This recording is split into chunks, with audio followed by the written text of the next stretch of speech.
KGRA Radio and Pop Culture Minefield presents Dangerous Military Nerds. Dangerous Military Nerds. They're just like regular nerds, only dangerous. And now, your hosts, Don Ecker and Gerry Cassell.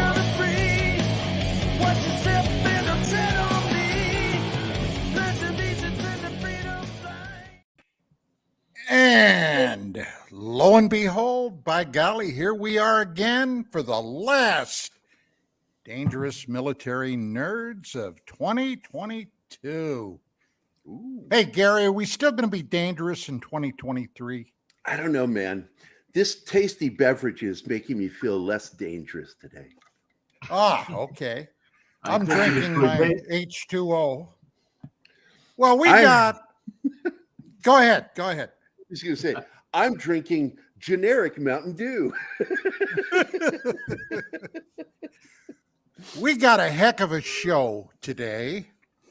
A close buddy of mine, somebody that, although he and I have never pressed flesh, because I'm out here on the left coast, and he's all the way back in the northeast, is Commander Cobra.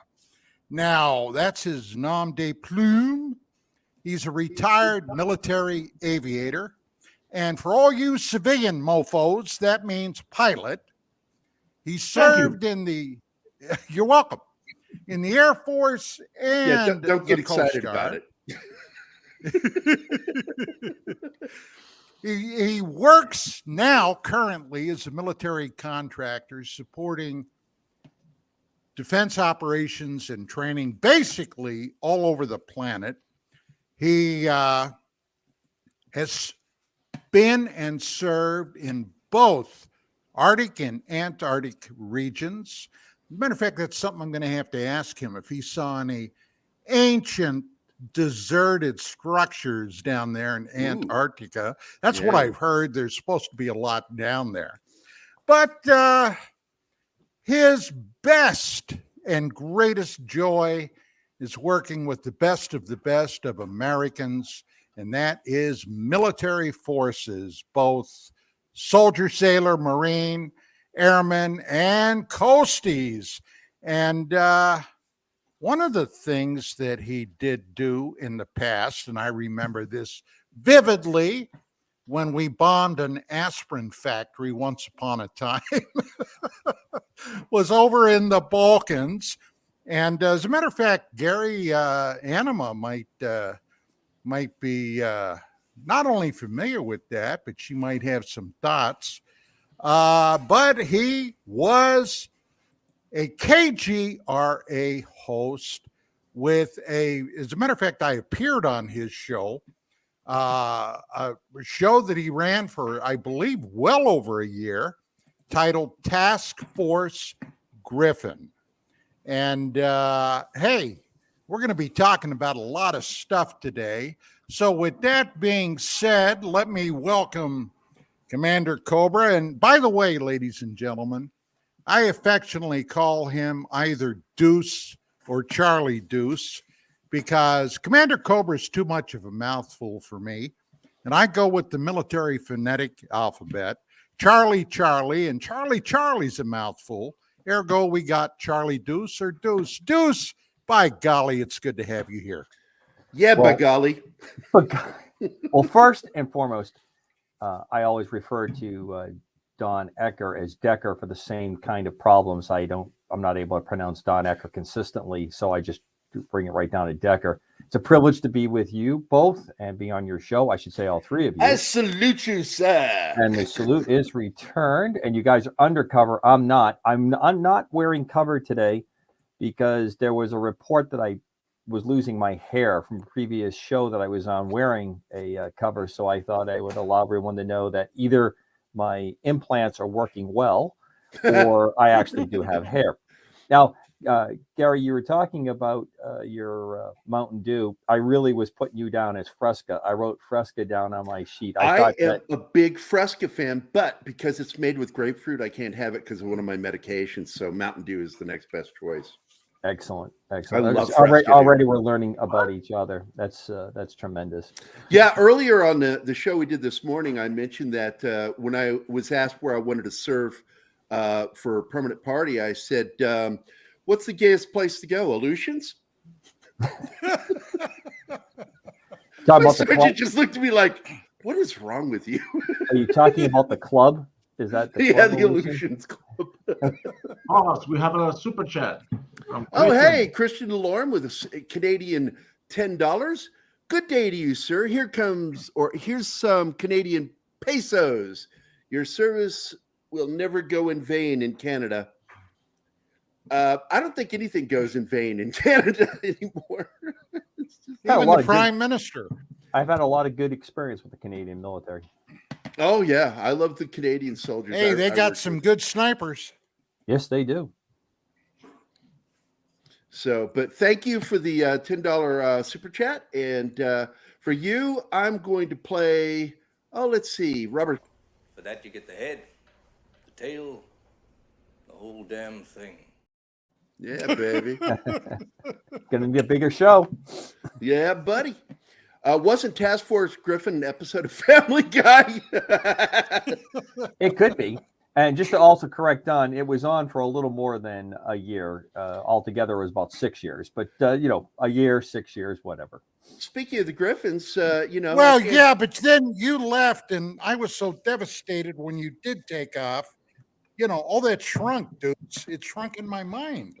And my wife tells me occasionally it's shrinking anyway. So yeah, Yes, shrinkage as yes. you get older is common, though. Yes. thanks, Gary. Yes, you would be sort of the quagmire of the group, wouldn't you, CC? Yeah?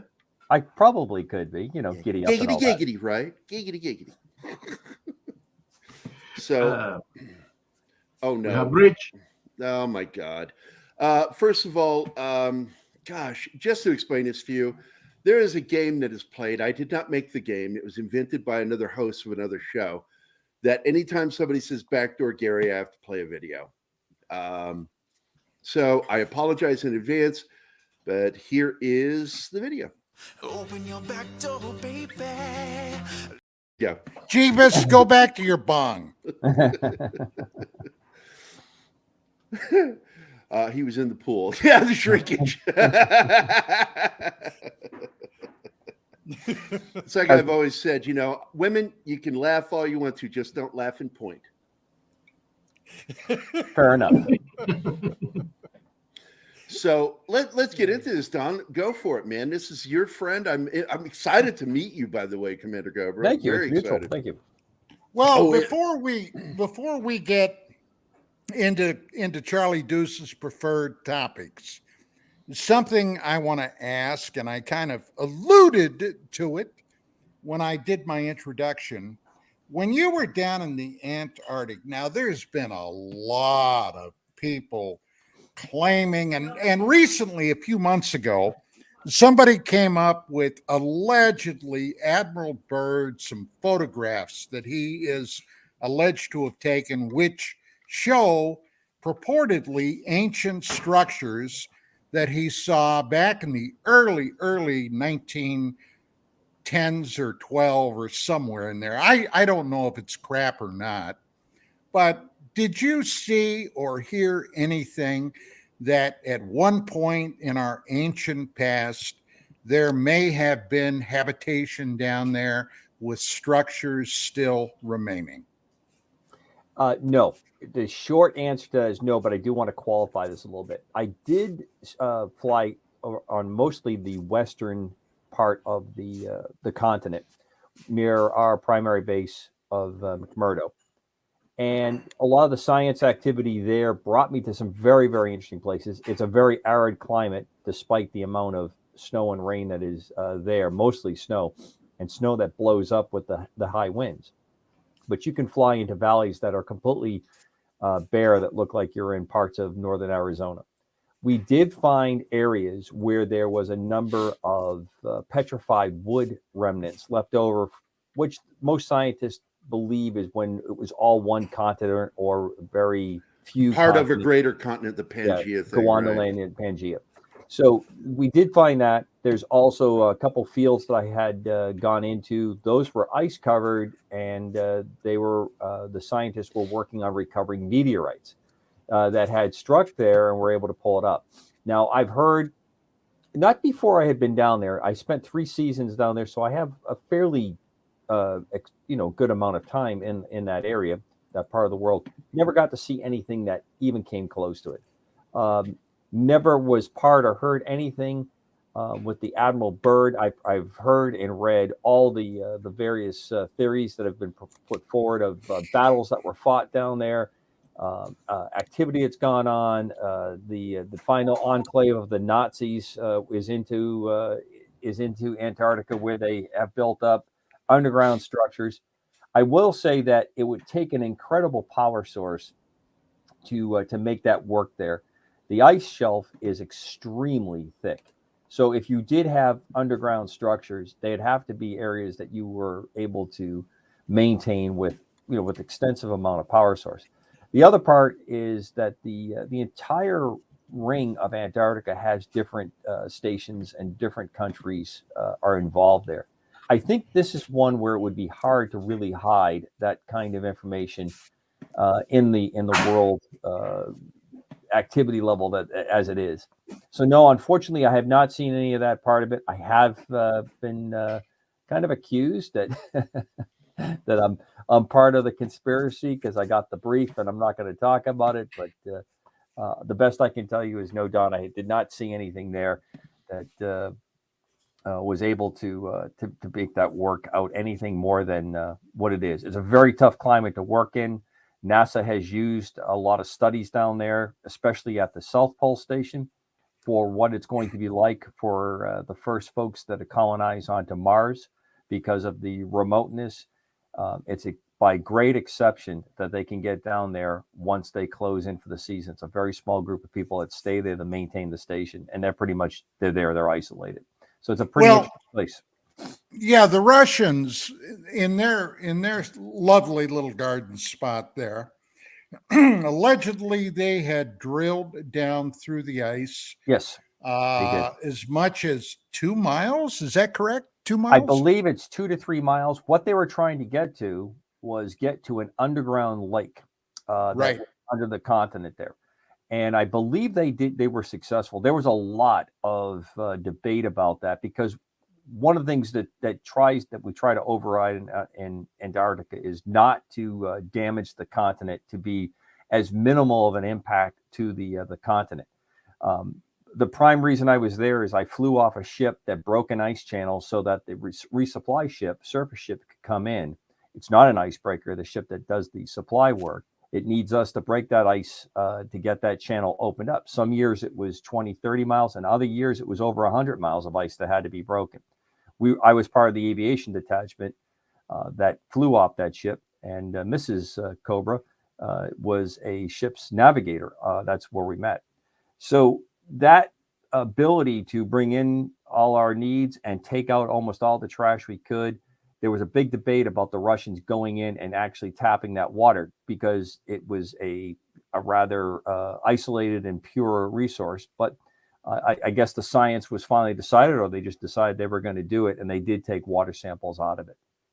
Now, allegedly, and I just read this, and of course, hey, look, everything I read on the net is, of course, absolutely true, right? But, yeah, the internet doesn't lie. Everybody knows that.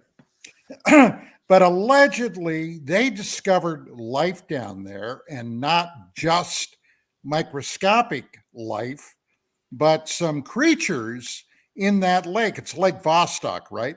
Lake Vostok, is that it? I believe that's correct. Yeah.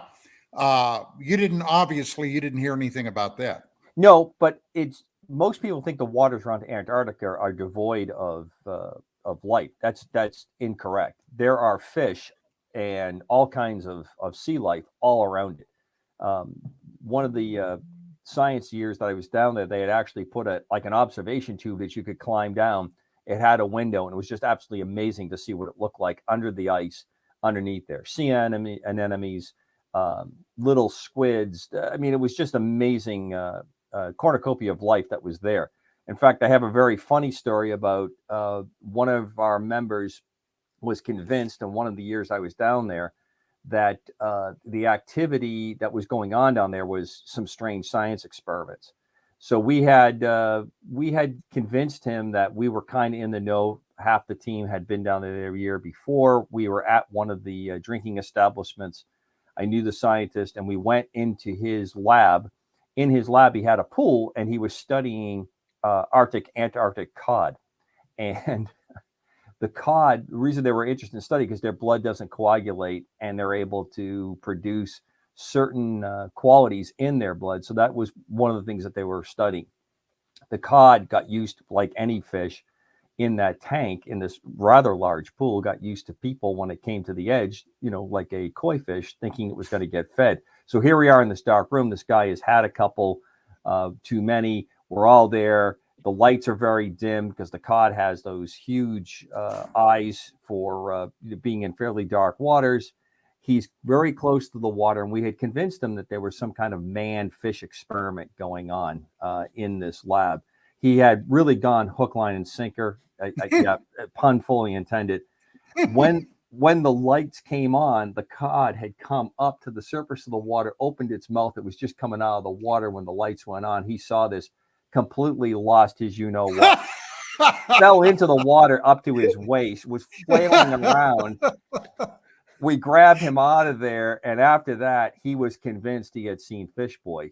He had seen arms and legs on a fish head. He was afraid he was going to prison.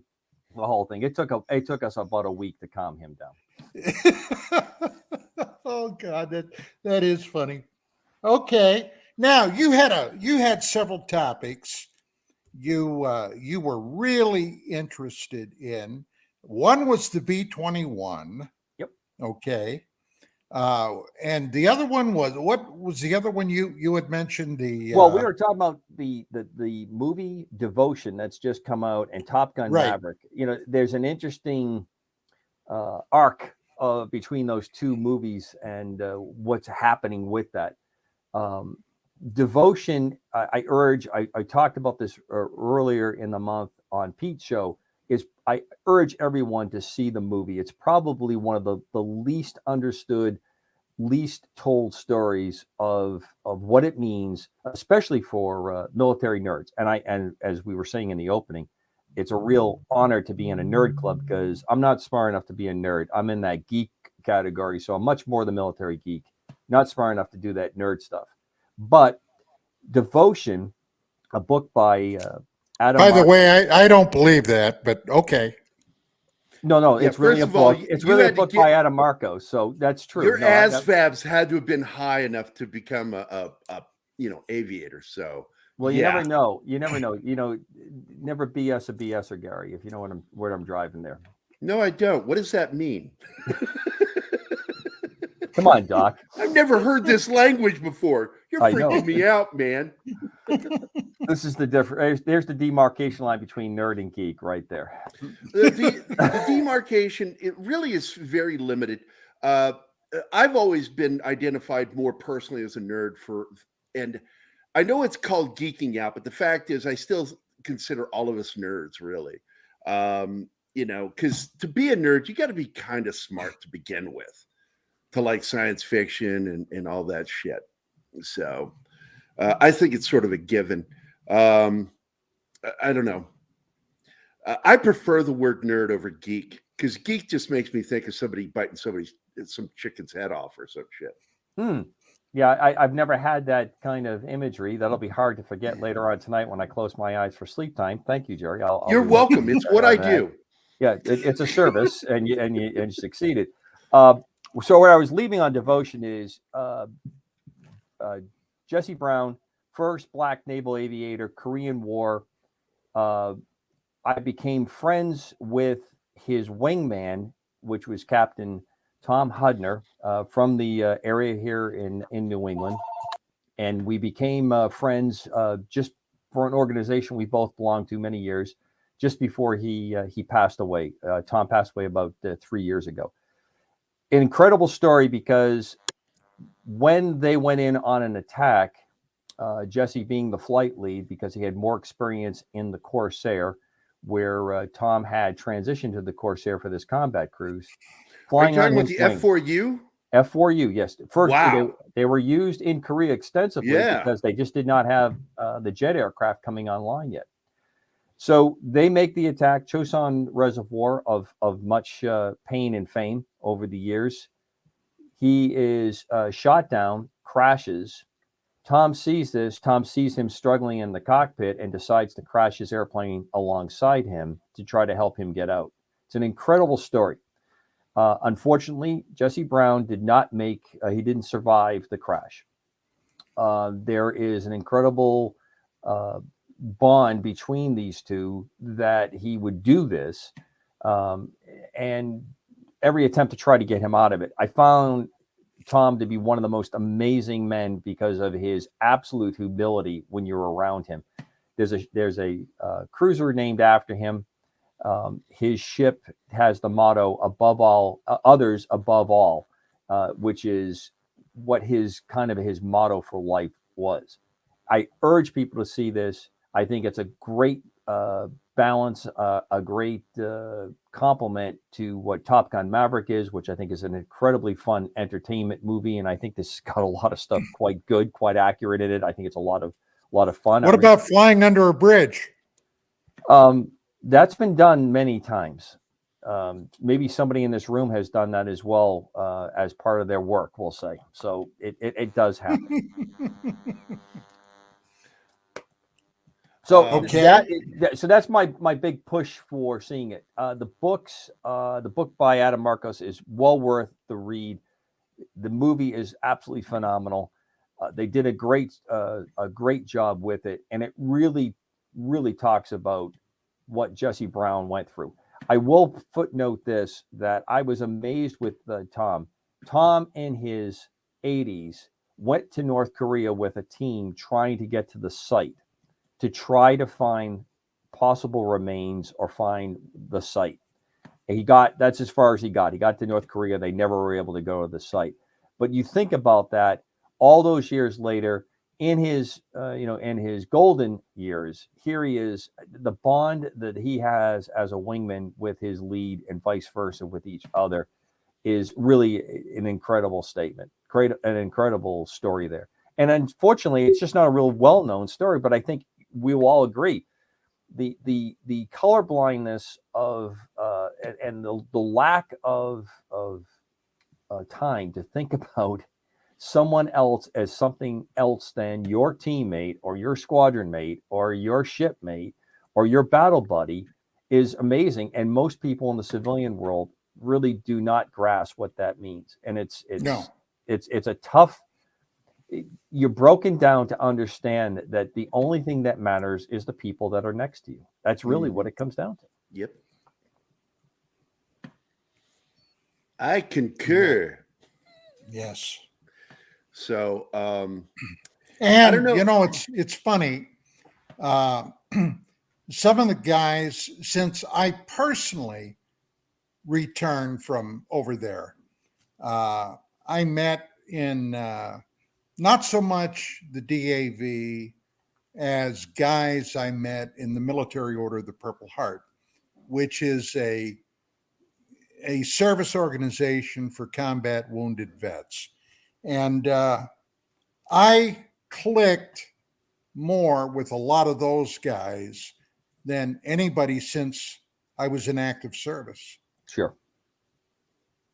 That doesn't surprise. Yeah, that is something. And you know what?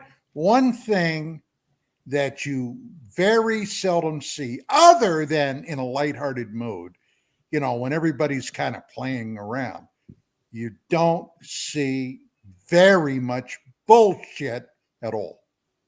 No, and it's because it's just not conducive to what you're signed up for, what you are tagged up for. And that's the hard part where it doesn't relate. And this is why I think we have so many issues for folks when they step out of, and this is where I am going to ding the military and I'm going to ding the VA pretty hard on. They do a real crap job of taking care of folks as they're stepping out back into civilian life, especially with the kind of recent deployment cycle that we've gone through and the foolishness that we've gone through. It's we're returning to your era, Don, of how it's feed and forget. I mean, it's fantastic that the number of people that thank me for the service, and there's nothing to thank me for. I had a great time. There you go. I am absolutely tickled that I grew up in this country and I was able to do what I did. But I had a great time. Even when it was bad, it was a good time. But what really breaks my heart is now that I've been retired from the military almost as long as I was in the military. That sad anniversary is coming up. I did work with a number of recently returned vets from the Afghanistan and Iraq theaters of operation, and their stories and their transitions coming out and their inability to get squared away and have VA support. And the answer was, we'll throw painkillers at you. They'll even throw money at you to a certain extent and then send you on your way. It's bull. It's bull, you know what? And it's a shame on all of us. There shouldn't be wounded warrior. There shouldn't be homes for our troops, homes for our heroes, all that stuff. That's crazy. It's absolutely crazy that we cannot figure out how to do this and do this. And I blame every administration, starting with Well, especially when you consider, and this is a particular, this really gets me angry, all the billions and billions of dollars we've thrown at the Ukraine this past year. Okay, the billions of dollars. And we got guys living out of a duffel bag on the freaking street. That says it all to me. My level of animosity toward those bastards in charge. I'm sorry, but this also feeds into something that I've said quite a few times on previous shows, that the last group of people you need to be doing the support for veterans is anybody involved with the federal government or the Department of Defense. They are good at training us to go do the things. They're not good at untraining us. This needs to be civilian run, and it's our basic, society itself, including former veterans or former service members that are active veterans, that should be heading up these things, because if anybody, we understand it better than anyone, how Agreed. to deal with but these things. The VA is a non-Defense Department run organization, and it's an utter failure. Oh, it is. And it's been an utter failure since the 60s.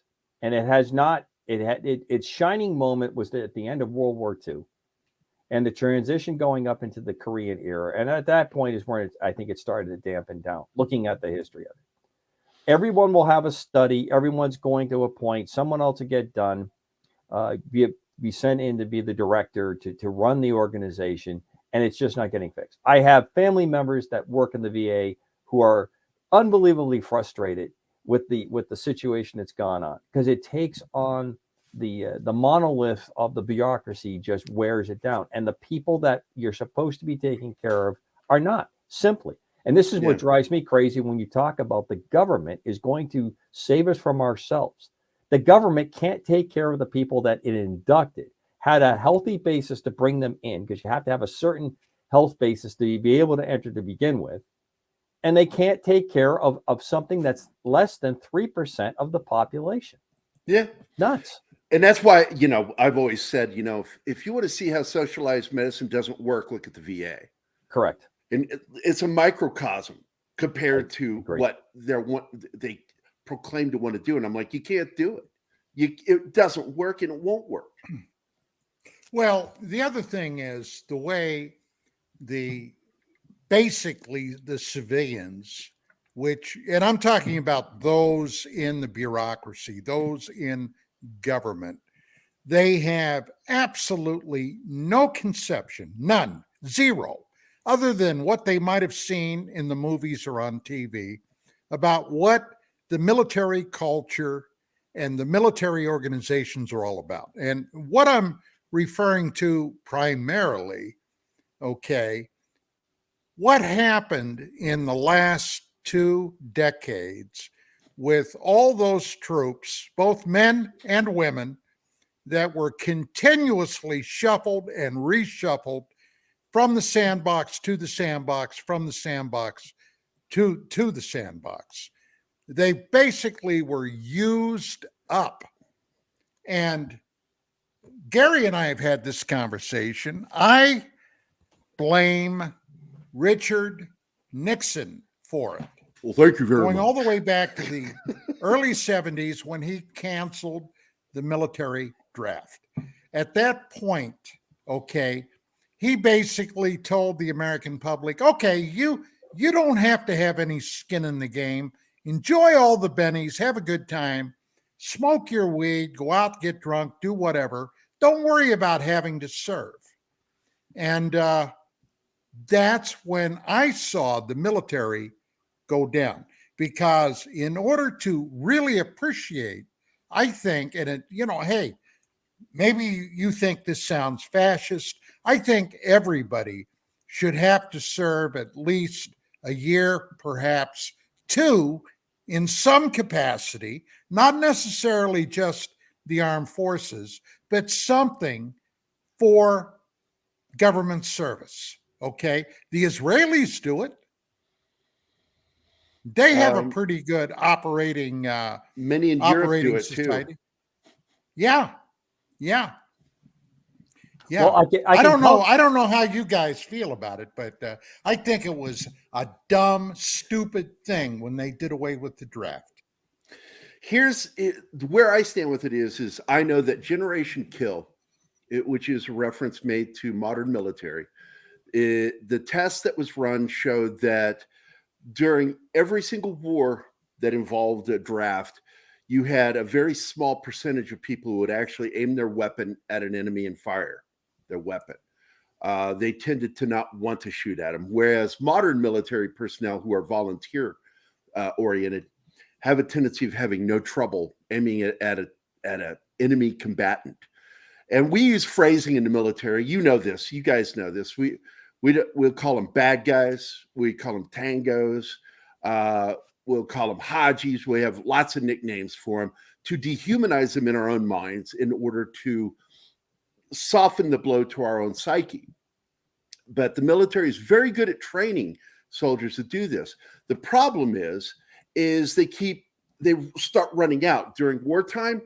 People don't want to join now. They don't want to sign up. So, and they're terrified of doing a draft because people want to be elected into office. It's politicians. They don't want to do the smart, right thing for the country. They're more focused on getting reelected. So you'll never see the draft come back until somebody has some enormous balls. And I don't mean like radioactive cancer caused balls, which would be horrifying. But the fact that where are you going to ever see a politician that's going to have that kind of chutzpah to reinstate something like the draft? Let me just throw one more thing into the lane here. Mrs. Cobra, a career military as well, is extremely interested why selective service, just the Selective Service Act, does not include women. No, it's ridiculous. I served with females, and I would say at least 50% of them, I'd have no trouble in an infantry unit serving alongside them. One almost broke my nose fucking around one day, and I'm like, holy shit, you're awesome. But I also was with a lot of females, including my late ex-wife. I said, you do not belong in a frontline unit. Because if you can't carry that guy next to you to safety, you're no use to anybody. I don't care how good a shot you are, because it's all about that person next to you, man. I agree that the standards need to be squarely put, but I served with plenty of guys that couldn't haul. They could barely haul themselves, let alone they could move the guy next to him.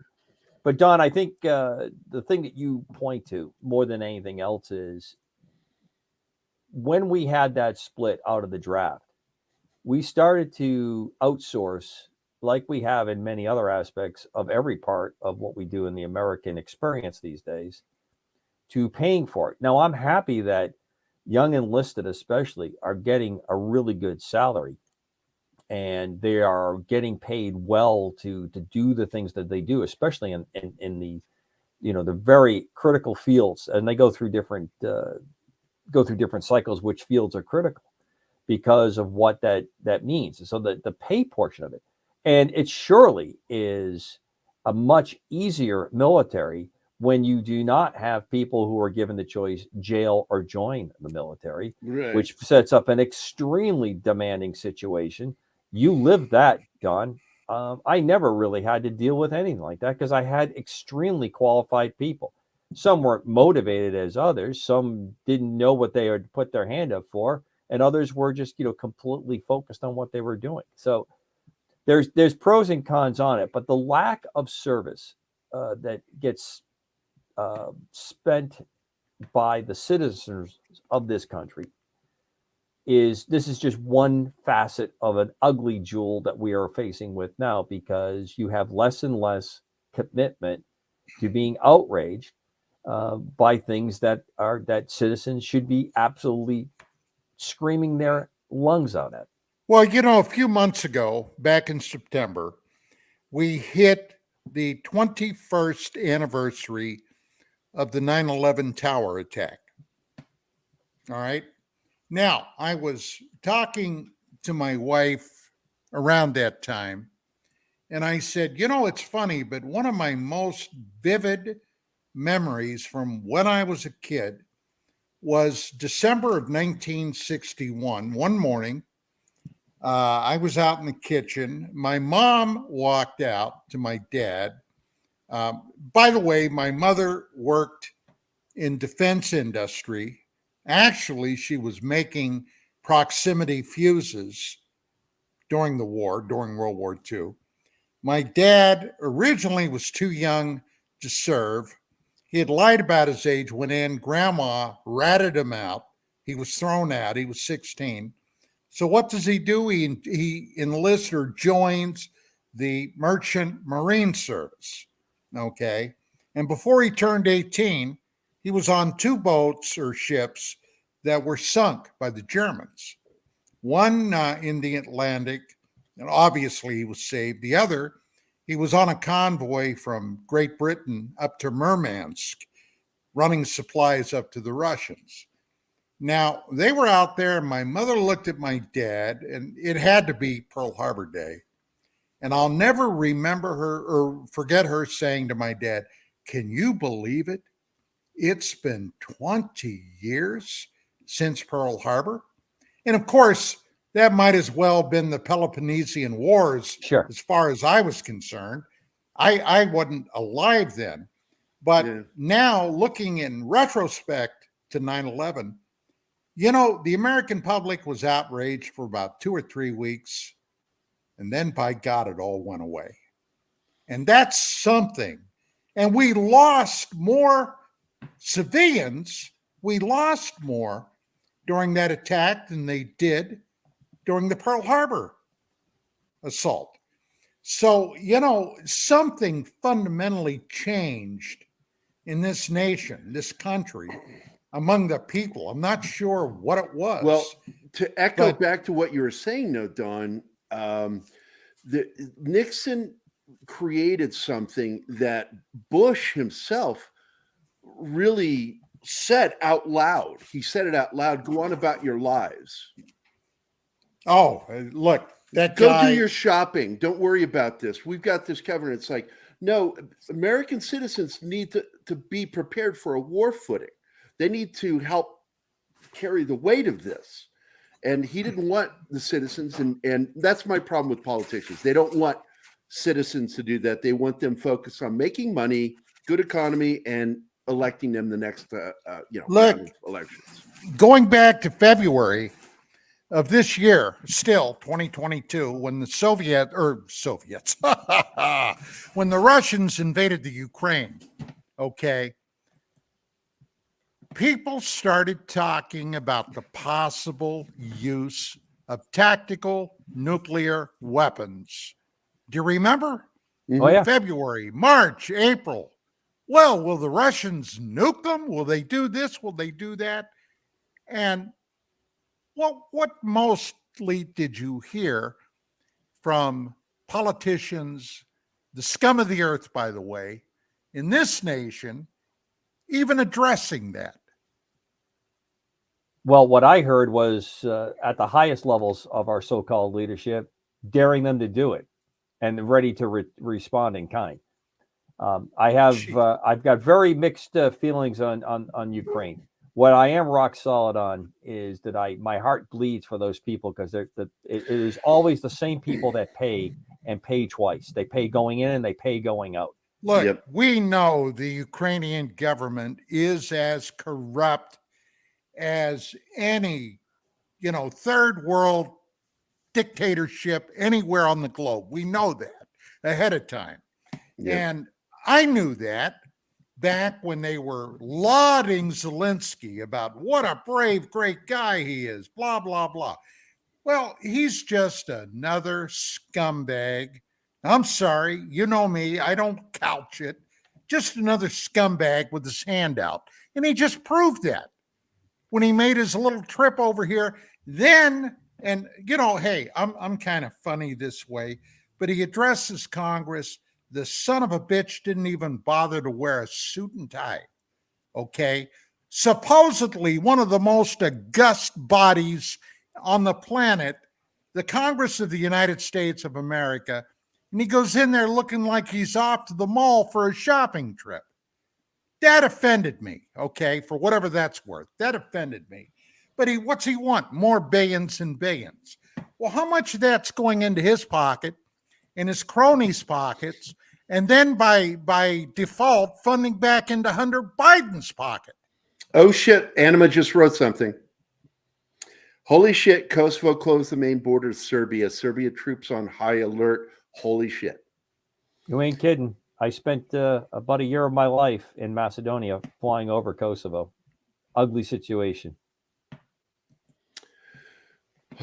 Man. Hey, not only are we entertaining, but now we're newsworthy.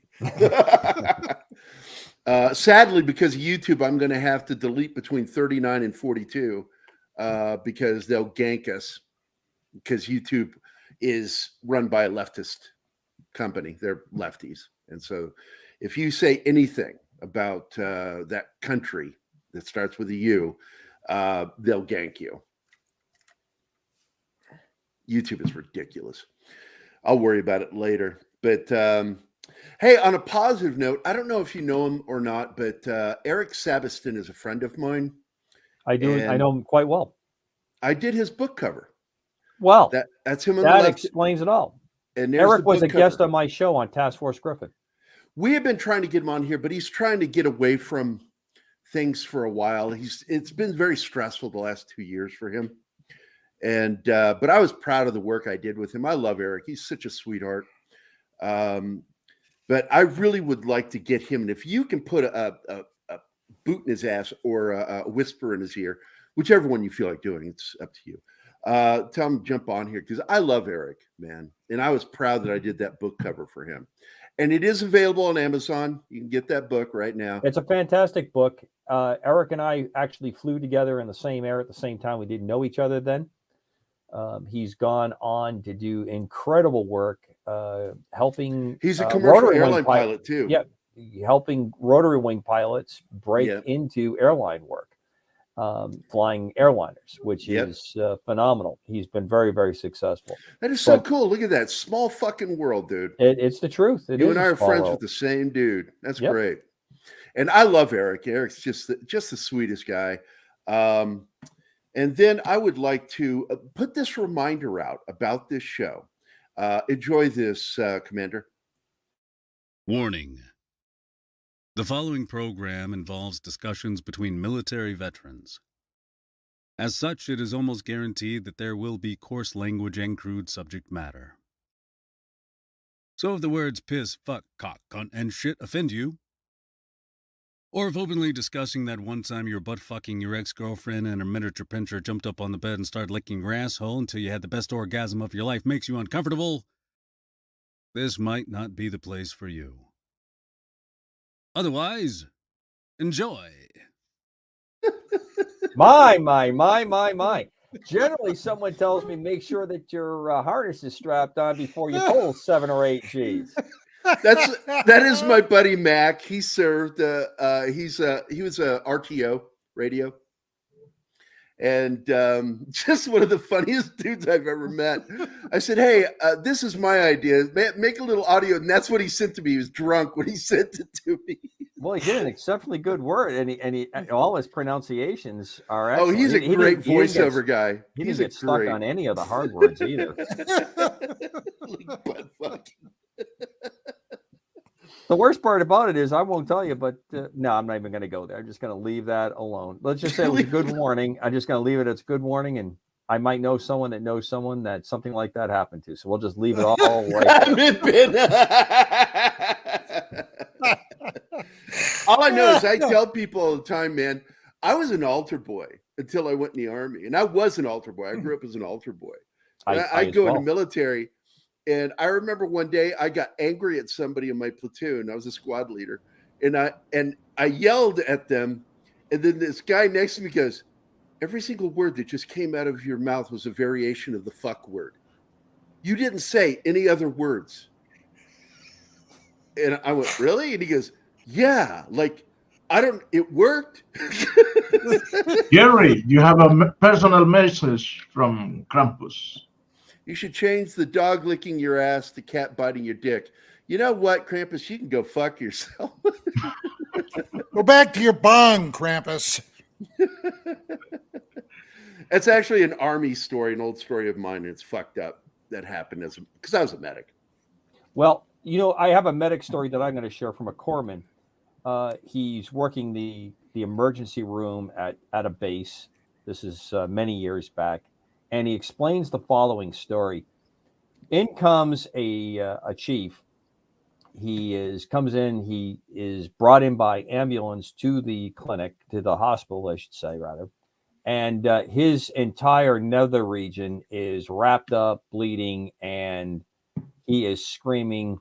Well, he's using that same school of thought of the F word as a noun, verb, adjective, adverb, much like some of the Southeast Pacific languages where they use one tone and they just change it plus its variation to have a full sentence. Here's the story. Him and the wife are going, checking into the new base. They're in those temporary quarters. They have a cat. As you know, back in those days, you weren't supposed to bring your pets into temporary military quarters, only base housing. So they have the cat snuck in there, and the water is dripping in the little sink in that room. And you know the kind of room I'm talking about. You had your bed. They kind of opened it up to spouses and families. So it's basically a very small room, small bed, has a sink, and then you have kind of a bathroom that's, if not shared with the room next to you, is isolated off. So the sink is dripping, and it's making enough noise that it's keeping the two of them up. And of course, the cat is hopping around inside the room. So the wife of the chief says, "You need to. This is driving me nuts." So he goes over there. He can't get it to stop. He's cranking down on the faucets. He decides, okay, that's it.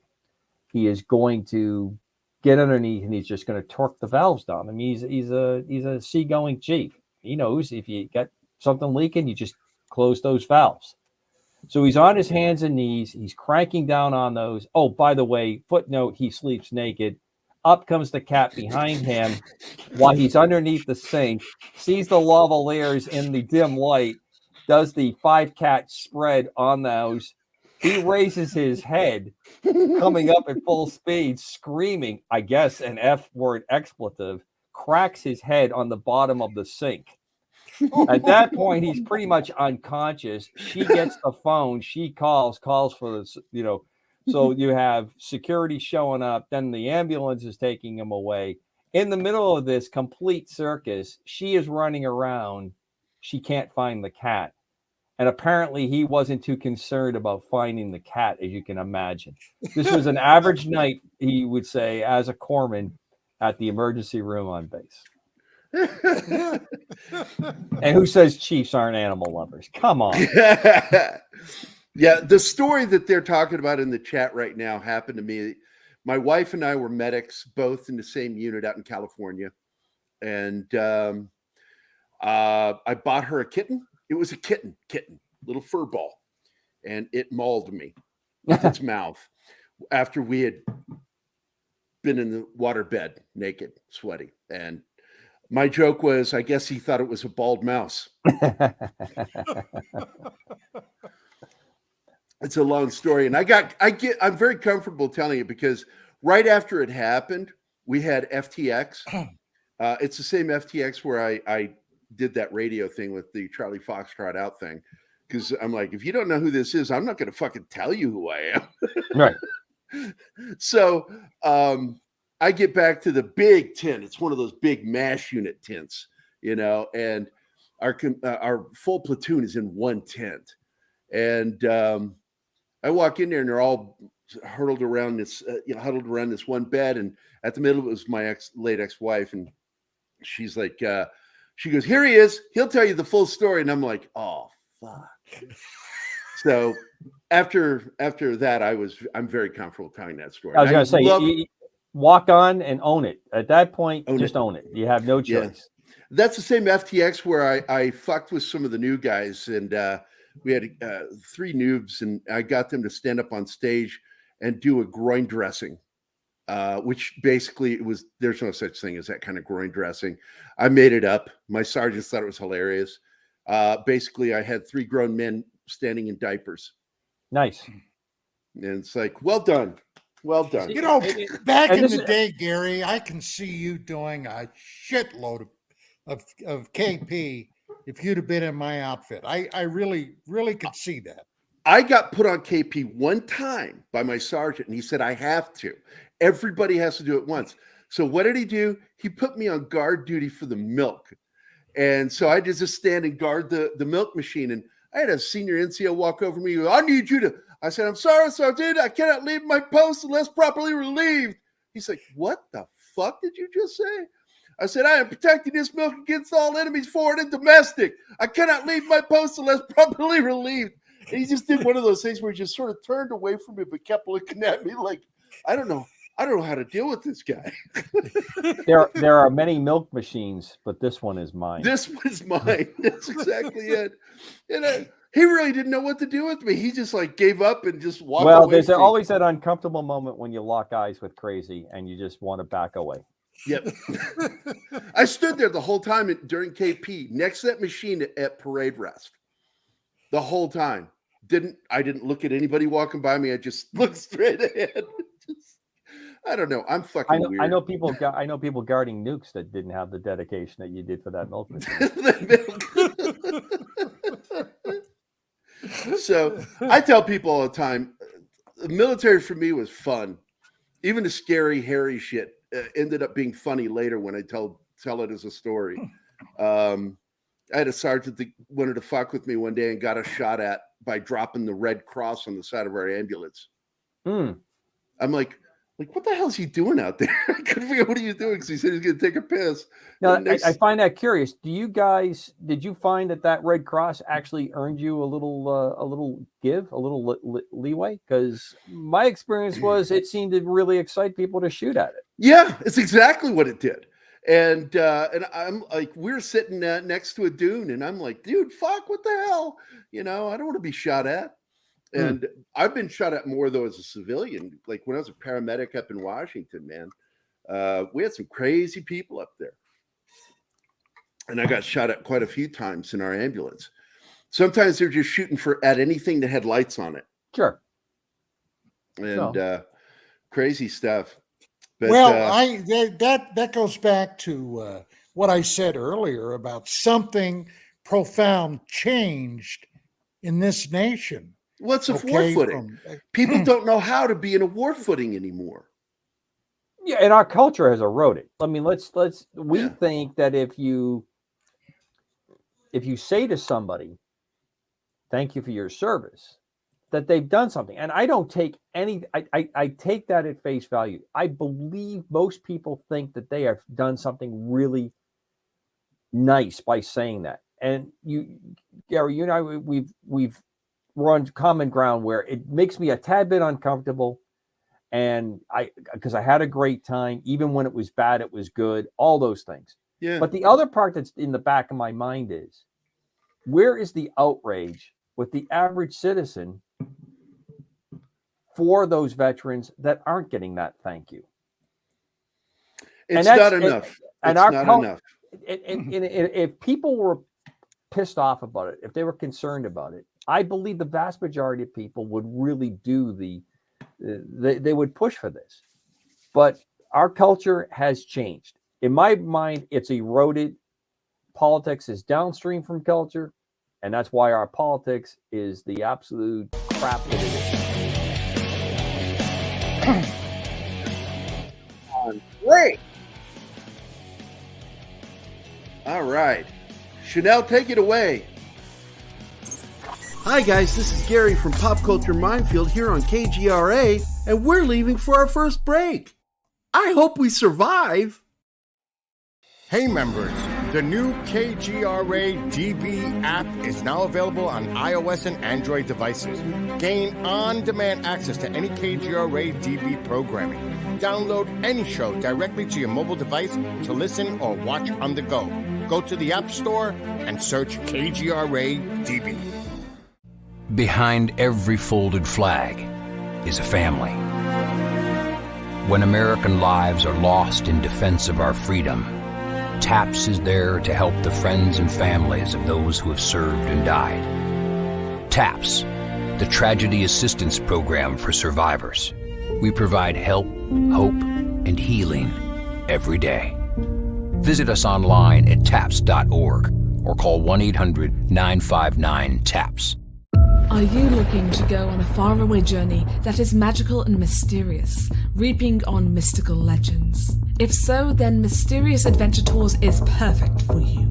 Imagine a voyage to explore ancient mysteries of Ireland, haunted majesties of Scotland, or their chilling Birth of the Vampires in Romania. These small, esoteric getaways are limited and do fill up fast. So, go to mysteriousAdventuretours.com and book your trip soon.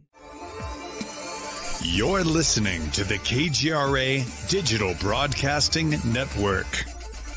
We provide unparalleled coverage of trending news in the world of ufology, cryptozoology, and paranormal phenomenon.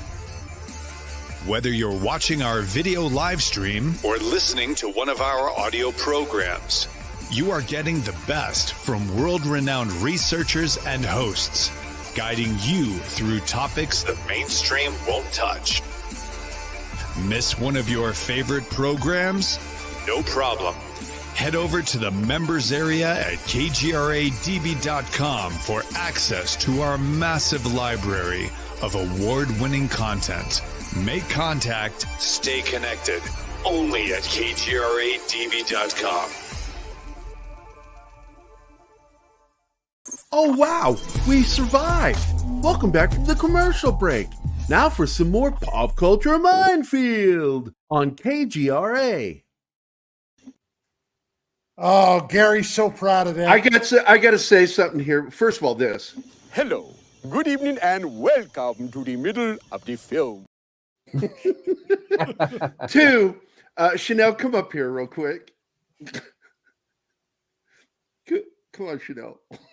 Don't be scared, Chanel. Guys are always catching me off guard.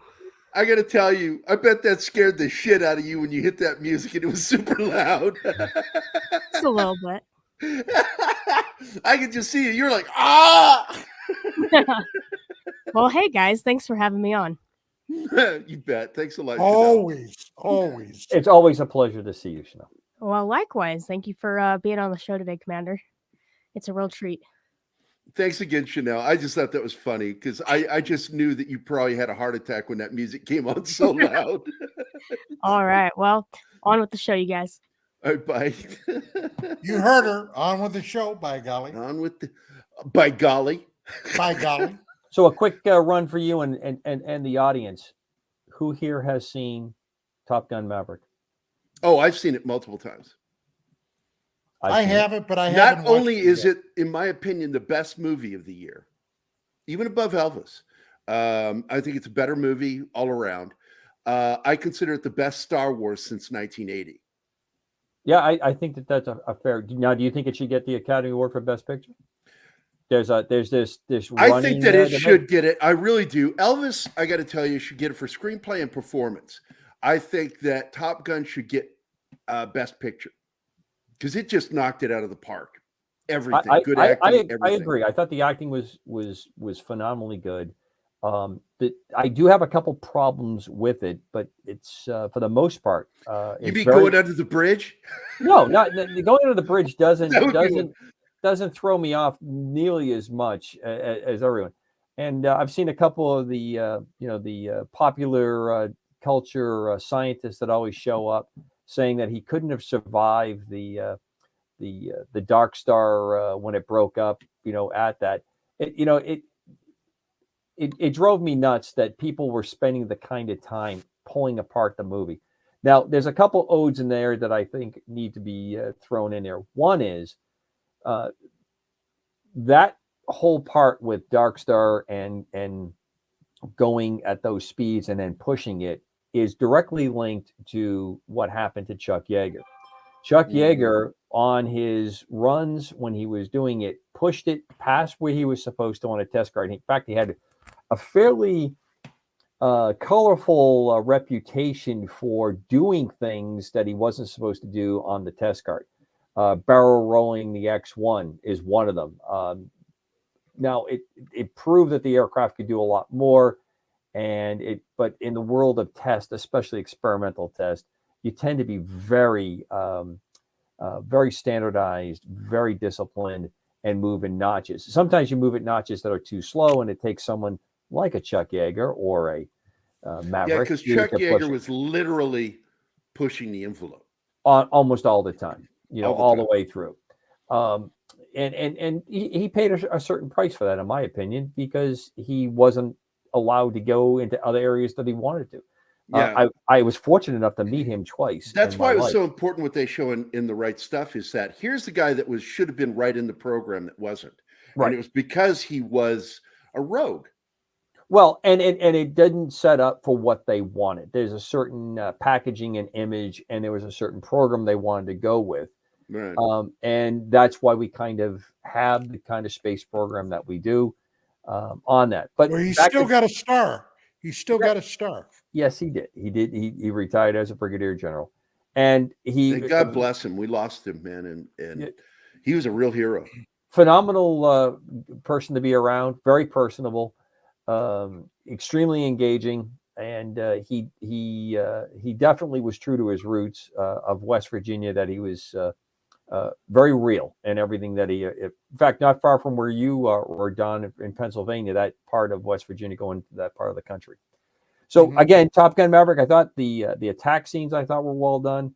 The things that they showed in there, continuing pressing an attack, the types of weapons, they did do their research well there. But I will give the highest marks to it.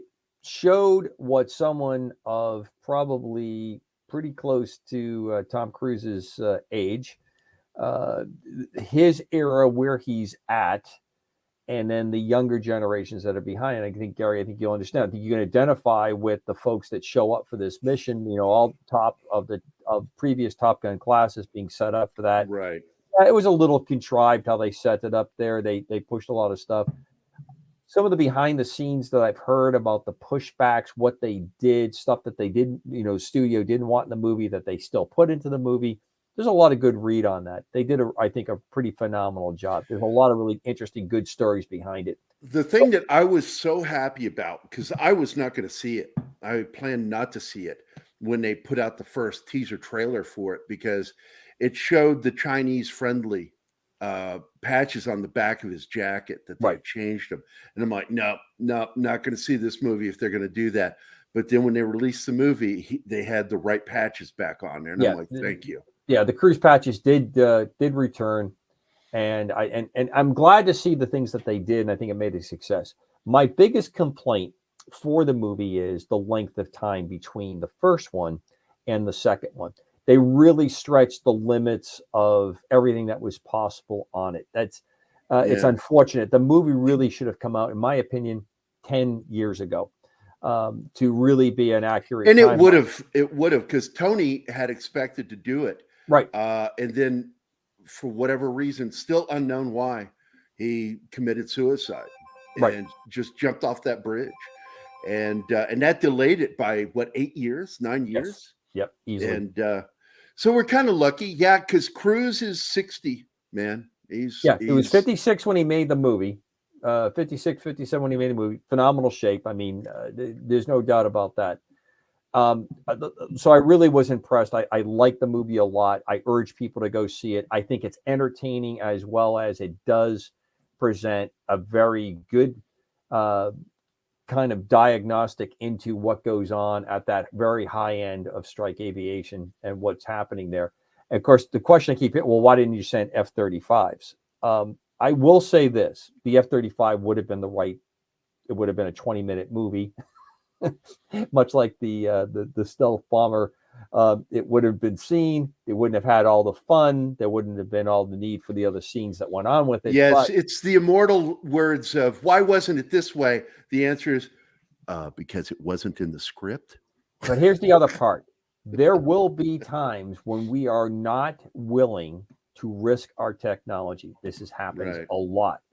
That's why old guys like me found a second career as a contractor, flying airplanes that were even older than me, or at least the same age as me, flying and doing missions because they could not risk other technology in those operations, or were spread too thin. So there is a basis for what happens in this movie.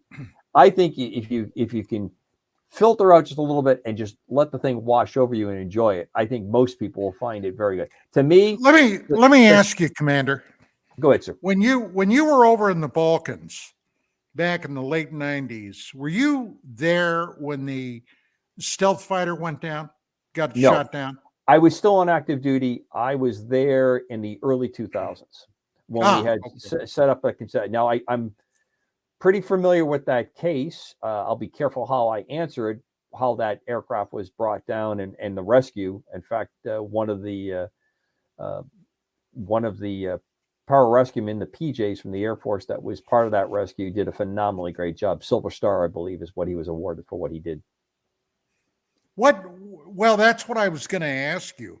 And I have an interesting story about that aircraft when it was still undercover, still unrevealed, under wraps, unrevealed. So there's two parts of it.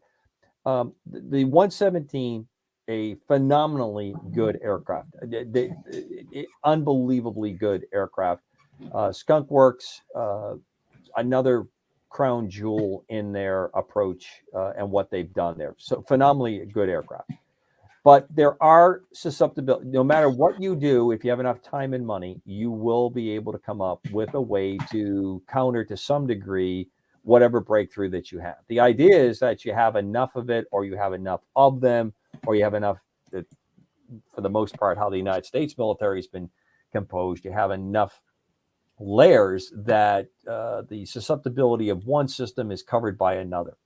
In that particular case, it was known during Desert Storm, where it had its first real big breakthrough, although the first combat missions for the 117 were Panama, the Operation Just Cause.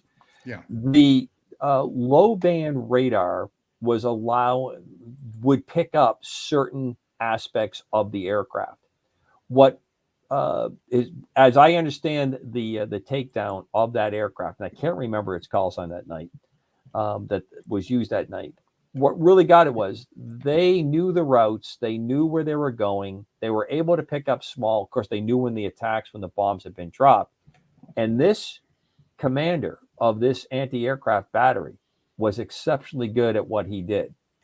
And he had optical sight on, which always goes back to, I love the fact that people train with the highest technology, but I also love the guy or the gal who can still iron cross it into a target, be it on a rifle, be it on an artillery piece, be it on a Generation 6 fighter, that are still able to use their eyeballs, their brains, and their hands and feet and make it connect. Again, a good throwback to Maverick, Top Gun Maverick, whereas there's a lot of that featured in that, where you have to know your tech, but you also have to know how you're not going to give up if that fails or it's taken down. So when they flew into it, he is one of those guys that knew that anti-aircraft system, and he threw up enough steel that he caught that airplane and he brought it down. Yeah, and I do want to point out that they knowingly and intentionally remade the Star Wars Death Star.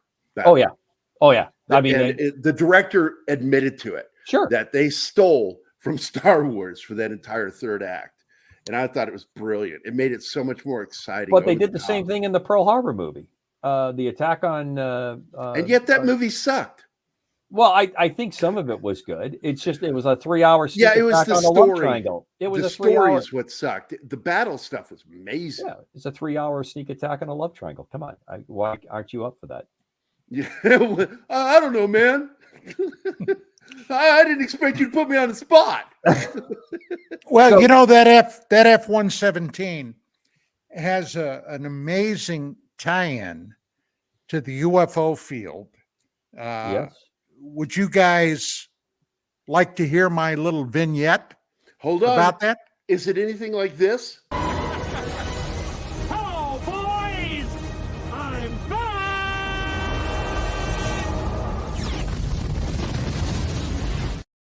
Hell yes. How did you know? The dream of Commander Cobra, how I go out right there. And I do have a video, by the way. Bill wanted me to use this. Do you want me to use it now? Oh no, I want to hear the vignette. Don't spoil the vignette with my nonsense. Well, it's flying helicopters around Miami and doing stuff. I don't know how to work this in because it's your work on a movie. I got an idea, Gary. Yeah. After I get done with the vignette, we'll show Commander Cobra's Hollywood premiere. How about that? Okay, that'll be good. I like that. Well, it's far from being a premiere. I mean, if you're up at 2:00 in the morning, you can catch it on most cable channels. Yeah, I think it's on Pluto TV now. Yes.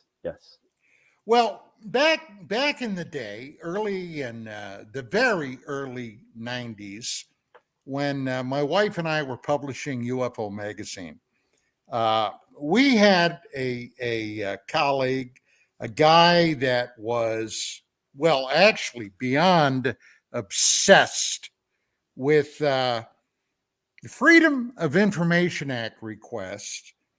He was also he had a security clearance. He worked at Aerojet out here in California. Actually, there were two guys. His name was Lee Graham, and his buddy at the time, and somebody I still know today, Ron Reguer, were both very interested in this. Now, there was a lot of business going on about this new secret aircraft.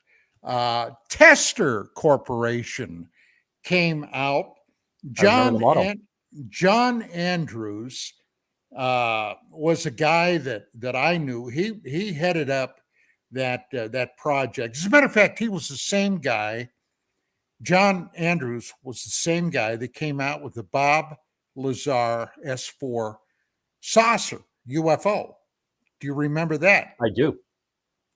Well, anyway, Lee had been literally, and I do mean literally, snowing the DOD, the Air Force, and a number of other government agencies, snowing them with Freedom of Information Act requests. Okay. Now, his security clearance was secret. And what they worked on was the DSP-1 satellite system that at that point in time continuously scanned the globe looking for ICBM launches and just about anything else that would generate heat. Okay. As a matter of fact, Lee got them to admit at one point that they could detect meteorites hitting the atmosphere and streaking to the ground. Hell, those DSP-1 spy satellites literally could pick up your barbecue grill. Well, he was proving to be a major pain in the ass. Well, somebody decided to take care of him. And they sent over, this is before it was released, but just before, they sent over an FBI agent, a working special agent, and another guy. And if I recall his name, and hell yeah, I'm going to mention it, Michael C. Kirby, who was an Air Force general incommunicado. He was wearing civilian clothes. There were 3 of them that went over to Aerojet, went in, got Lee Graham's security supervisor, and said they'd like to talk to Lee Graham. Well, they bring Lee out of his workspace. Then the FBI agent asked the security supervisor to leave the room. Now, under their security restrictions, that was illegal. Yeah, it's a no-no. Okay. The guy was supposed to be there under all circumstances. He left. Then they said, you know, Mr. Graham, you've been so tenacious in your pursuit of finding out what this, and I believe at that time, the code name they were using, I think, was senior citizen. But you've been so tenacious, we decided to show you what this is. They opened up the briefcase. Now, incidentally, I investigated this. Okay. I did a big article about it in UFO magazine, but I investigated this to make sure it wasn't BS. They pulled out a document and they had Graham sign it that stated, I'm going to be shown information which my security clearance is not authorized to see, but I'm going to be shown this information. And they pulled out the F-117 documents and showed him. Then the government turned around and tried to get Graham fired from his job at Aerojet because he exceeded his seeing this information. Can you believe these bastards? I'm telling you what. I can. So, you know, it was an amazing thing. But then shortly after that is when it was unveiled, whenever that was. Do you recall what year that was? The F-117 was unveiled? Was that 90? Yeah, I was going to say that must have been probably about 90. Well, it was right after the Gulf War. I know I was in. No, in the 90s. Yeah. Yeah, it was early because it was the Gulf War because it had the opening act. The opening act was Army Apaches and an Air Force 53 that blew a hole by taking out one of the radar stations. The 117s went in and did the attack, and after that, it came out. Now, there's a reason that it was announced then. The Soviets were collapsing, and they wanted to prove to the world that what we had said, because early on in the 80s, when you would go to briefings and planning conferences that were then, were classified, the U.S., we did everything at very, very low. As a helicopter guy, of course, I spent almost all my time very, very low. And the jet traffic was going to be right above us because you were using the terrain to block radar so that you could get in, do the strike, and come out. And all of a sudden, the U.S. government, specifically the Air Force, is saying things like, well, we think we're going to start coming in at medium altitudes being something around 1,000 to 2,000 meters, 5,000 to 6,000 feet. And everybody in the room's looking, are you kidding me? You're going to be Swiss cheese. You're going to be taken out. And they were alluding to this technology was coming up, that we were headed towards this, but they wouldn't confess to it. When it was successful, when it came out, when the collapse, when the Cold War had ended and the Soviet Union was no more, the the dominance of what we were able to do wanted to be put on scene to help further that prestige that went along with being the victors in the Cold War. Sadly, it was not well played out. Interesting sub fact: the Skunk Works mathematician used a Russian source. It was a Russian scientist who came up with what they used to build that capability, and he did get to finally see the airplane many years afterwards. He had published a paper explaining how you could mathematically reflect radar energy to make the aircraft invisible. They perfected from this paper, open source, and the Russians, then Soviets, never pursued it. Wasn't that half blue? They called that half blue. Yes, Half Blue was part of the project that was in there. Sometimes referred to as the alien school bus. There's a whole series of aircraft in there. There are two companies, Northrop and Lockheed. That Lockheed's approach, when you look at the 117, is very angular, and it requires a lot of computer support because it's a highly unstable design. The aircraft cannot fly without most fighter aircraft or tactical aircraft. Well, it wasn't a fighter anyway. Well, what do you mean by unstable It was actually design? a bomber. Well, it was a bomber. Right, it's a bomber, but it's a fighter bomber or an attack aircraft. If you what want was to unstable about it? The complete design. If you were to run that down the runway without the flight computer system on there, without the reading of all those activities that are going on, it will not fly. If you were to drop it in the air, it would flutter and flip over. It has to have. F-16s are somewhat highly unstable airplanes. You do that for a reason.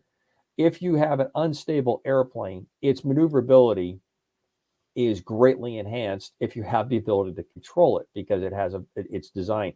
And you'll find this comes up in different. Obviously, like an airliner or a transport airplane, you are looking for inherent stability, so you build that portion of it in. But when you do that, is it a lift versus drag thing?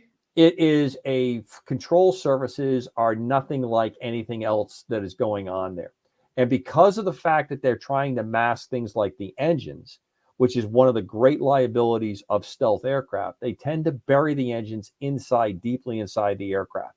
The airflow to bring air into the jet engine has to have all these bends and twists in it because they do not want even the slightest capability of the engine components reflecting radar energy. That is why when I can't think of Kelly Johnson's the guy that was behind the 117. I love his book. It's right behind Ben Rich. Ben Rich.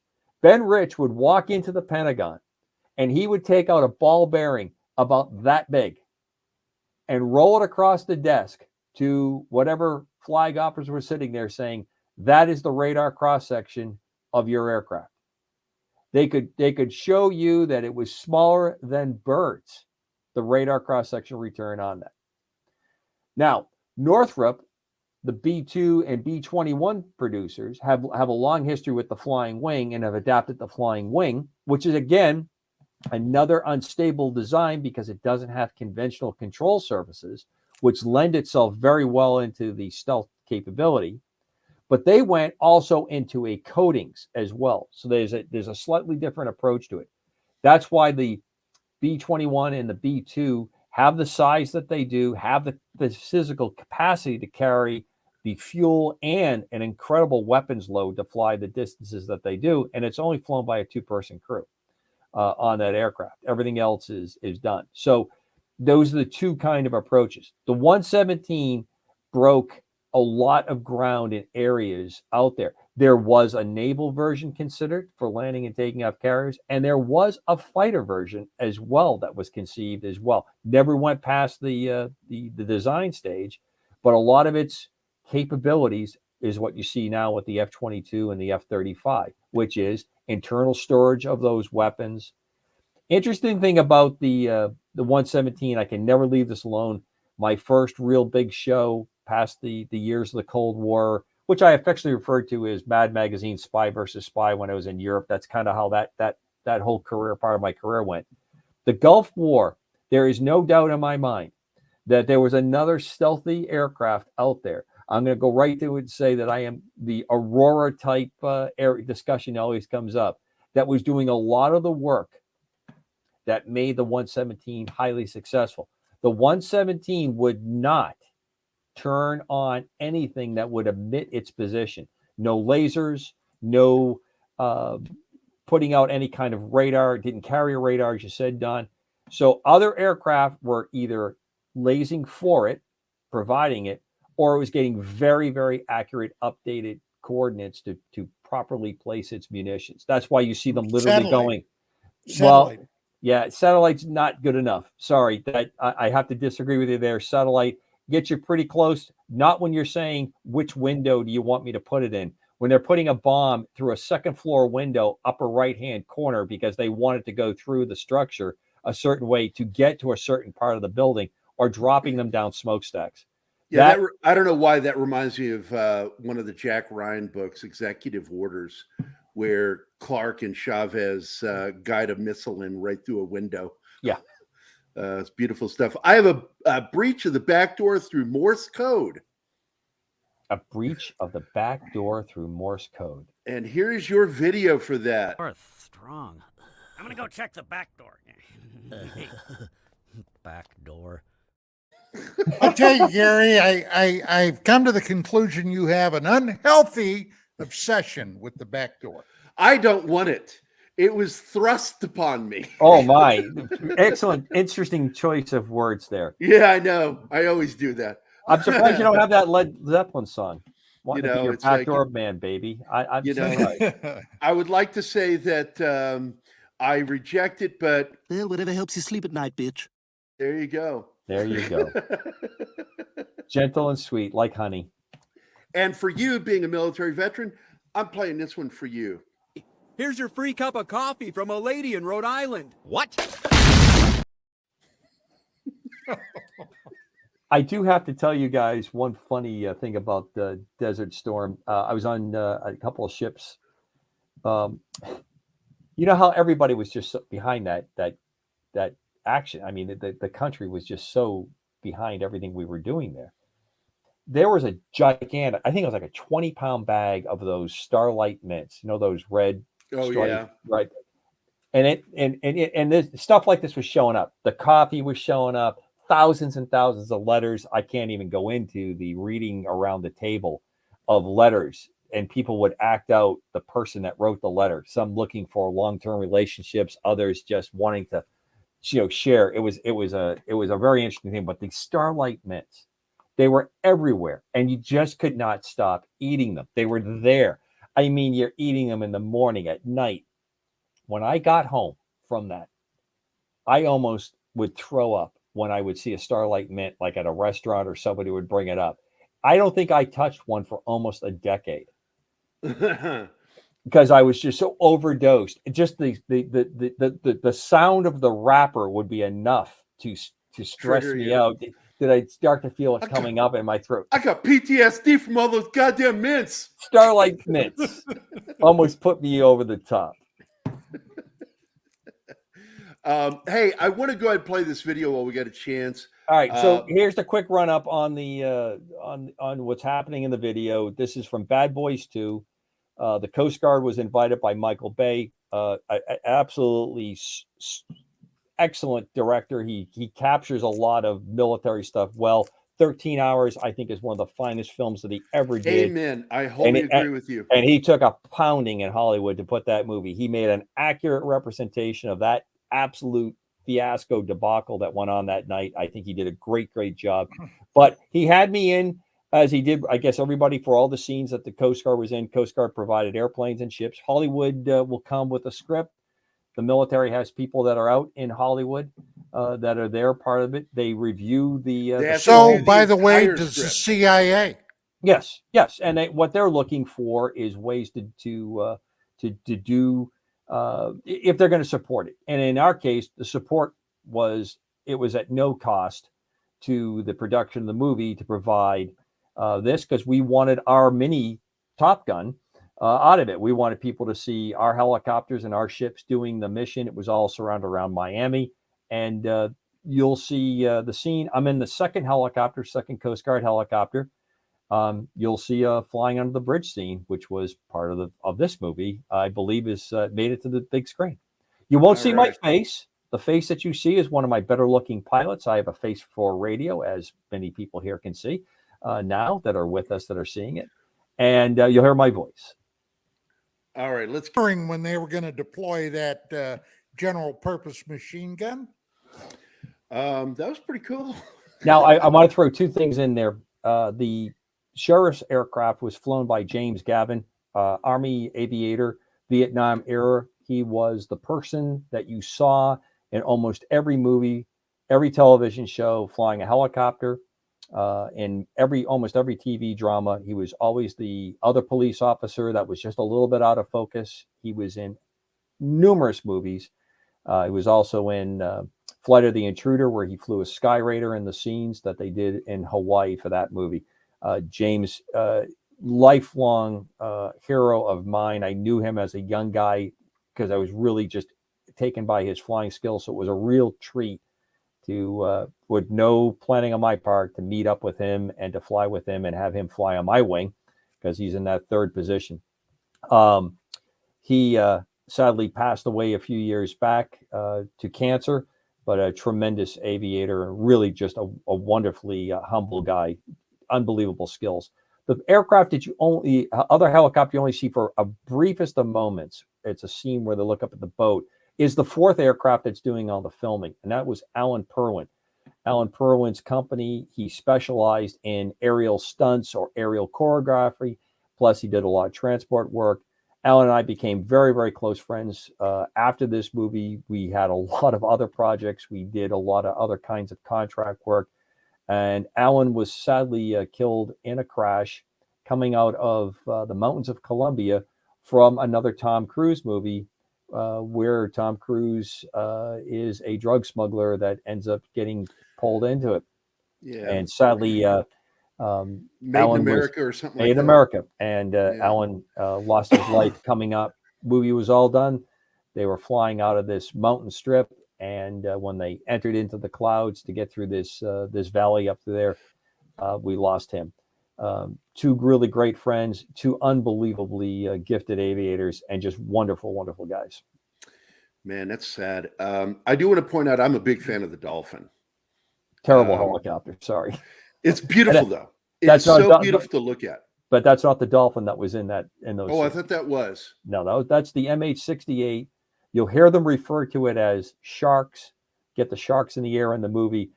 We originally wanted to call it the Mako, but the government wouldn't that assigns names. So it ended up with the name Stingray.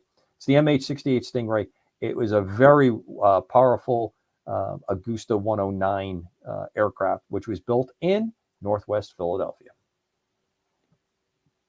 American made. Yeah, it's. I'm sorry, I just looked at the chat. What is this? American made? Yeah, and then we get this comment from Gap. I didn't realize that Tom Cruise is taller than Gerry. Yeah, well, I actually made fun of Tom Cruise once by because he tried to get into Afghanistan, they wouldn't let him in. So I made a meme, a military meme that had a bunch of American military personnel guarding a gate. And he's standing there angry, jumping, because I took the photo from him jumping on the sofa. And it had one of those carnival ride signs that says you have to be this tall high. to get in. And Afghanistan, nice. Yeah. Well, I guess we won't be getting him on the show here anytime soon. I love Tom Cruise. Don't get me wrong. He's insane. He is absolutely deranged. Well, I think he's the last real movie star. Movie star. He really is. He is the last of the movie stars. I mean, you know, he has a P-51 Mustang. He flies. It's in fact the one that he flies in the movie. Correct. Was his. Yeah. Right. I mean, he does the Mission Impossible stuff and makes it watchable. You know, I think the guy is. Well, he loves the audience. Yeah, well, Deuce, I just got a question from one of the people in our audience. As a matter of fact, a fan of yours from your days on KGRA. Yep. John Ostains. And he said, American. He said, boy, he said, it's really a shame, John Lear. And God damn it, Martine, put it back up. Thank you. all those files behind reminds me of Lear. Wishing Lear hadn't gone batshit crazy and passed away this year. Wondering if Commander Cobra and Lear ever talked. Well, I will answer the question quickly. Yes, John Lear was a guest a couple times on Task Force Gryphon. It's kind of how I got to know Don Ecker. I did warn you about him. Yes, John and I spoke. I thoroughly am enamored with John because I thought John was one of the most genuine guys when how I approached him. Someone was able to get me an email. I wrote him an email. I sent my phone number, explained about the show, and John called me back. And it was a genuine conversation. He wasn't looking for anything but to simply, okay, what time? Where do you want to go? Here's what we're going to talk about. Now, John and I obviously had strong differences on conclusions that he had drawn, unlike Decker, who was in lockstep with John Lear and almost everything that he said. But John, he stuck to his conclusions. But John also provided me some of the most interesting background connecting information on one of the things that I have a real jihad for, which is the Black Triangle aircraft, the Aurora, and that part of the project. And some of the things that he shared with me on air and off air helped fill in a lot of the gaps.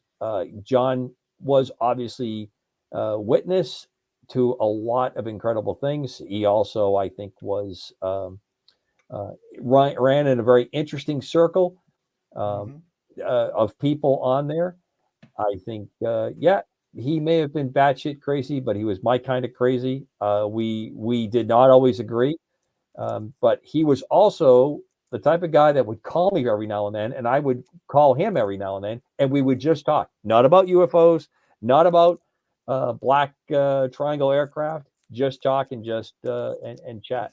And we had a very interesting conversation about keeping the lawn and keeping your lawn to the point that it can damage your marriage. And it's one of the, I wish I could have recorded it, because for posterity, it was absolutely classic, because he was just explaining that he was absolutely nuts at one point in his life about maintaining the lawn at his place in Las Vegas, and to the point that it would drive his wife to the absolute brink. I mean, he was just absolutely out of his mind, meticulously maintaining it, and it caused some friction. So he had to back off from his lawn care.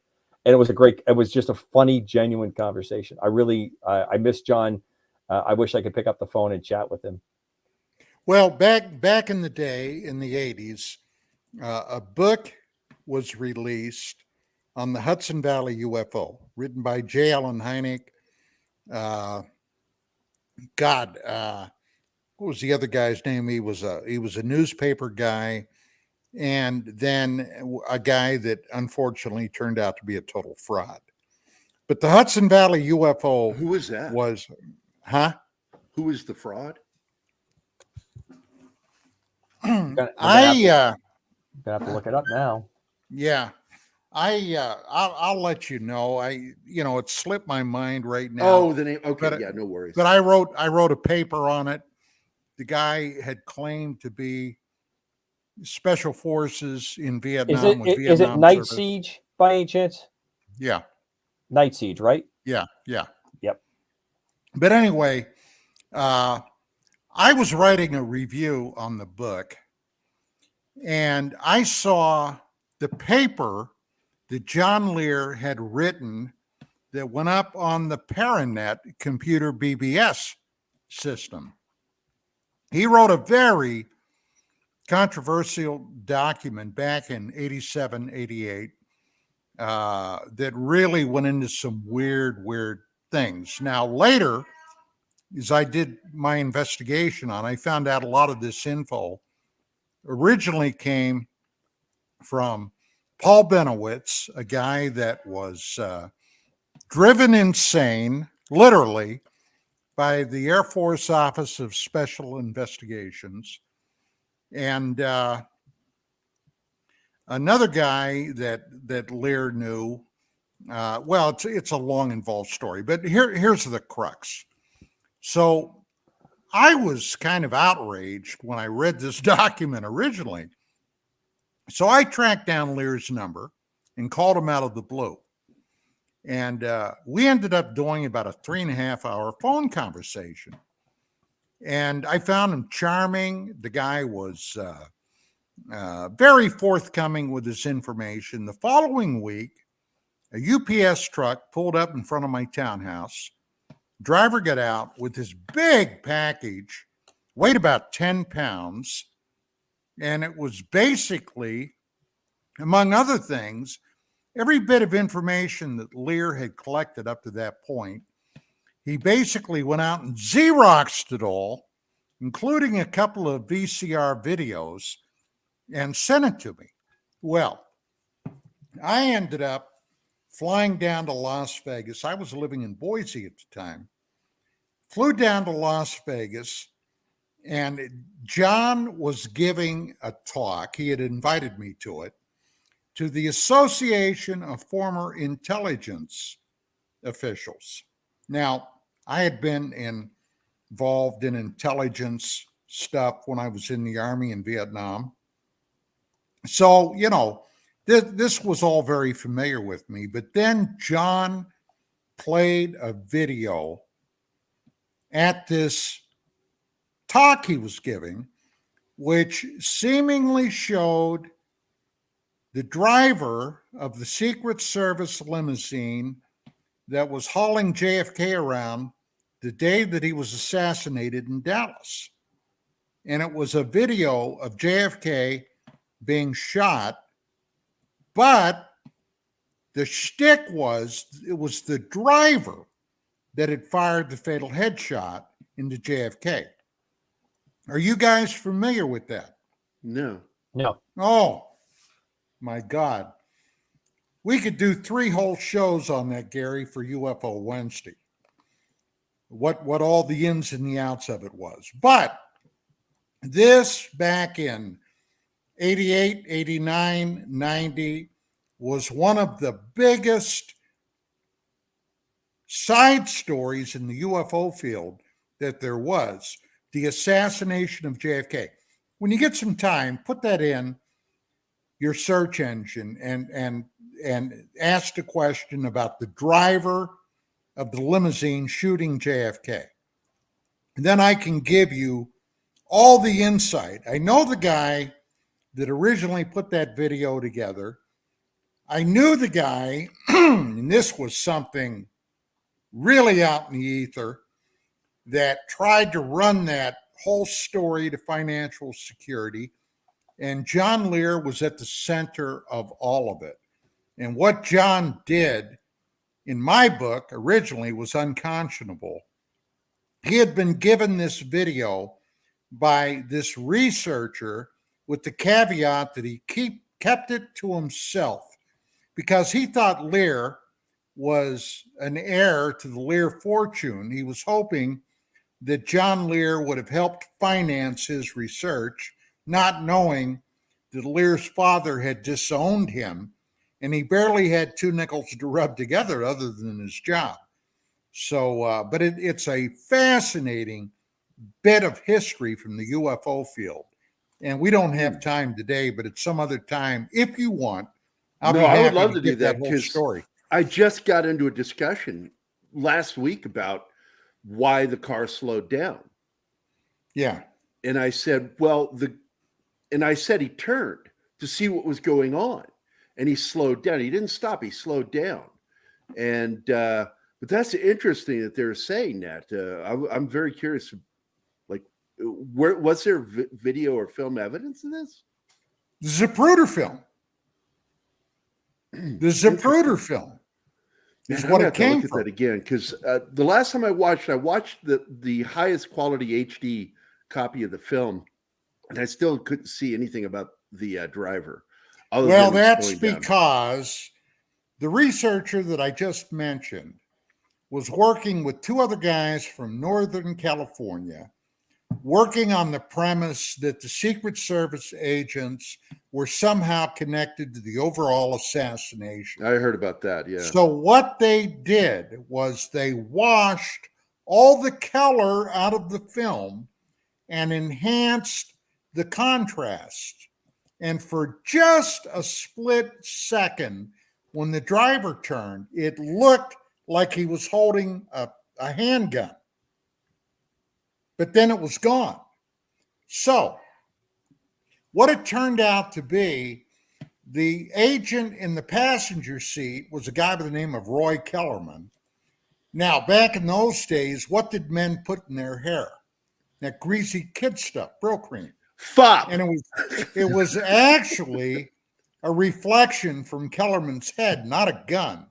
But let me tell you, they even did TV specials on this damn thing.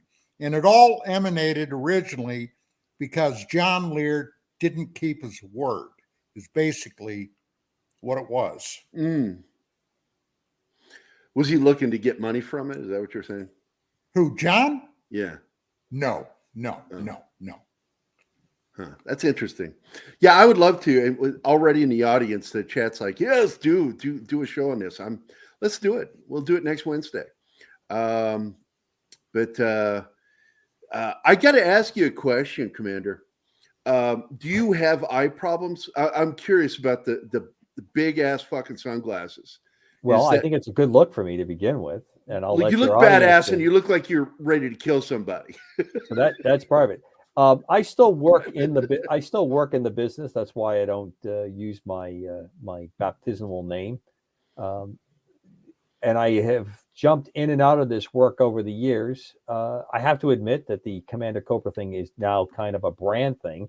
So when you throw that in there, oh yeah, that Commander Cobra business is kind of fun.